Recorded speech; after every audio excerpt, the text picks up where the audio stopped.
Alors, le respect de l'environnement, l'écologie font partie de notre quotidien. Robert Cadalbert, président de la communauté d'agglomération de 50 ans en Yvelines, et Isabelle Barikowski de la Maison de l'environnement des sciences et du développement durable.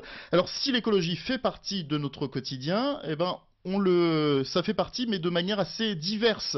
On va le voir. Soit on est vraiment respectueux de l'environnement, soit c'est pour faire des économies. Je vous propose d'écouter ce micro-trottoir et puis vous réagirez juste après.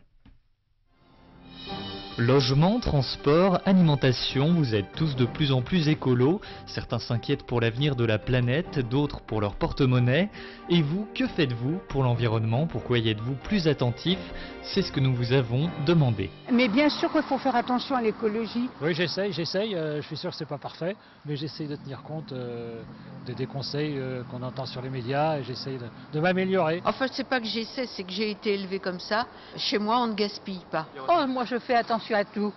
Je suis de la génération où on faisait attention à l'électricité, à l'eau, au gaz. Même là, je viens de rapporter mes vieux sacs en papier pour les réutiliser. Par exemple, là, j'essaie de ne pas donner trop de sacs aux gens. Et qu'on dit qu'il y a un sac, il faut une seconde pour le fabriquer, il faut 200 ans pour le détruire. Mes paniers à œufs, je les rapporte, je les remplis. Bon, ce que font pas la plupart des gens qui les jettent. Je fume pas, donc je jette pas mes mégots. Je fume pas, je n'utilise pas trop les vaporisateurs, soit pesticides et tout. Comme je suis en pavillon, je fais le tri sélectif. Disons qu'avant j'étais marathonienne, maintenant j'ai éliminé la voiture, donc je marche au moins 3 heures par jour, vous voyez. Je gaspille pas beaucoup d'eau. Je fais attention à ce que je mange, je mange pas n'importe quoi.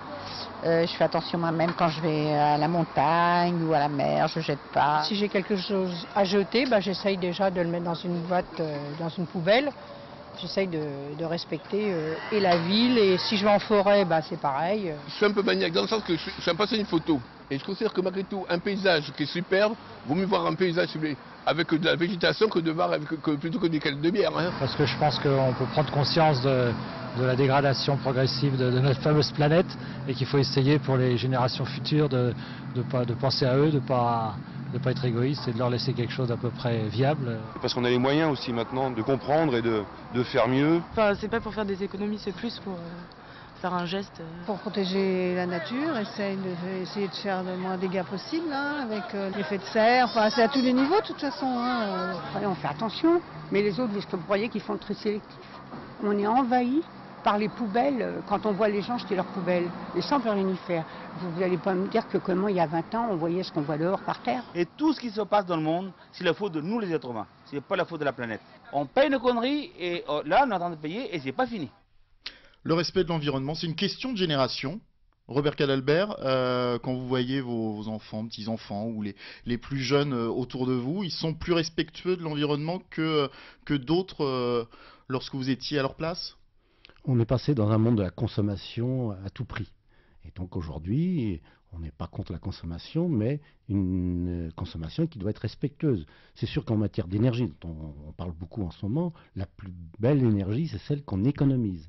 C'est pour ça que je parlais tout à l'heure de déplacements. Les meilleurs déplacements, c'est ceux qu'on évite. Et si on peut habiter à côté de son travail, c'est effectivement beaucoup de déplacements en moins. Si on a tous les services publics autour de son quartier, c'est des déplacements en moins. C'est ça où, effectivement, c'est un équilibre avec notre territoire, avec notre environnement. Et le développement durable, c'est cet équilibre. C'est le mot équilibre avec ce territoire.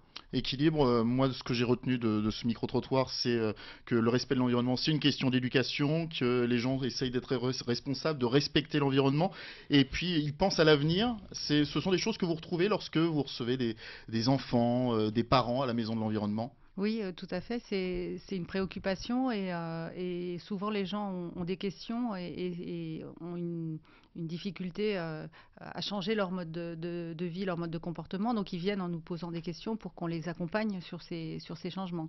Après, sur la question de la génération, c'est vrai qu'on voit que les plus jeunes maintenant, mais bien sûr encadrés par des adultes, donc le changement a été aussi proposé par les adultes, que les plus jeunes adoptent plus facilement que nous toute une série de petits gestes au quotidien quotidien parce que voilà, ils auront été élevés avec ça, alors que nous, c'est des choses qu'on avait peut-être perdues. Dans le micro-trottoir, il y a une dame qui le dit, il y a certaines choses, on a l'impression de revenir à des gestes qu'on faisait il y a quelque temps, qu'on avait un petit peu mis de côté, en oubliant effectivement que nos ressources sont limitées et que si on veut continuer à avoir un certain confort de vie, puisque respecter l'environnement, ce n'est pas abandonner le confort de vie, mais c'est le penser différemment.